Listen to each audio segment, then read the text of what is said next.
Worldly possessions can be a hindrance to eternal happiness.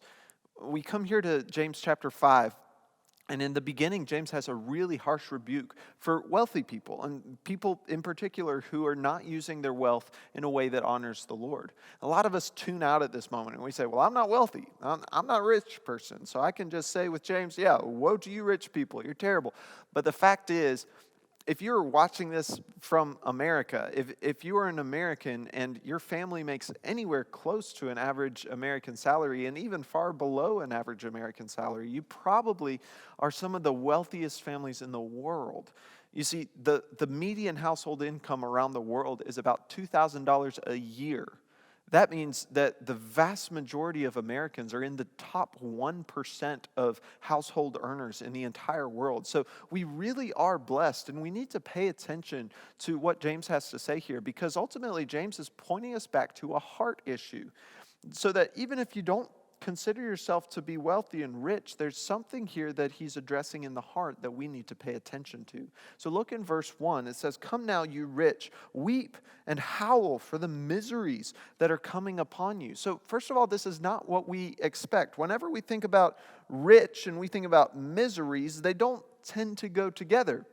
We think if I could just make this amount of money and have this amount of possessions, maybe I could have happiness, maybe I could have joy. But that's not really how the Bible looks at it. In fact, here it connects being rich and wealthy to even more misery, that your possessions are actually contributing to the misery and to the weeping and the howling here. Why? Well, it's because the wealthy and those who have many possessions in this world have invested all that they have in temporary things. And in doing so, they've forsaken eternal things. Let's keep reading. In verse 2, it says, "Your riches have rotted, and your garments are moth-eaten. Your gold and silver have corroded, and their corrosion will be evidence against you, and will eat your flesh like fire. You have laid up treasure in the last days." So no matter how much money you make, no matter how many possessions you get, you can't take them with you to the grave. And if all of our possessions perish with us whenever we die, then we are not living for the things that are eternal. We're not living for the things that honor God. Worthless possessions, James actually says, are making our suffering greater. It says that the corrosion of our possessions are actually evidence against us and actually have a negative effect on us, and our suffering worsens because of the possessions that we have. Keep on reading. It says, "Behold, the wages of the laborers who mowed your fields, which you kept back by fraud, are crying out against you. And the cries of the harvesters have reached the ears of the Lord of hosts. You have lived on the earth in luxury and in self-indulgence. You have fattened your hearts in a day of slaughter. You have condemned and murdered the righteous person. He does not resist you."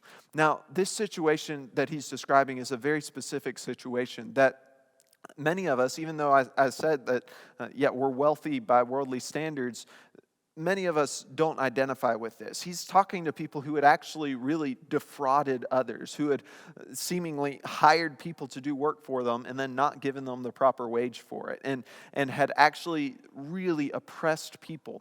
But I think the heart of this passage actually does apply to us. And when you look at the things that it says about living on the earth in luxury and in self-indulgence and fattening our hearts in a day of slaughter, when we consider the suffering that exists in the world and we consider the poverty and the needs that are around us, then we look at our own lives and we see how we have built up our own possessions. We've fattened ourselves up while all of this poverty and suffering is happening around us. There's a problem there. We need to examine ourselves in this. Now, does this mean that there are not rich Christians in the world? No, absolutely not. There's rich Christians. There's rich Christians in the Bible who are praised because they use their worldly wealth for eternal purposes. And this is the point. Jesus says it's really difficult for a rich man to enter heaven, but With God, all things are possible because, in the end, it is about our hearts faithfully submitting to who Christ is and what Christ has done. And when we humble ourselves before the Lord, it doesn't matter if we've got nothing or if we have millions and millions of dollars. When we humble ourselves before the Lord, it all becomes His. So if we are Christians, we need to look at our worldly wealth and our worldly possessions and say, none of this is mine. This is all meant to be used for the purposes of God. And that means specifically, as James has it, James tells us to be generous, to give, to care for those in need, to share with those who don't have as much as we have, and to be merciful and compassionate like Christ. So, this is all about the heart. Are you putting your hope in your wealth? Are you seeking your joy in possessions or in money?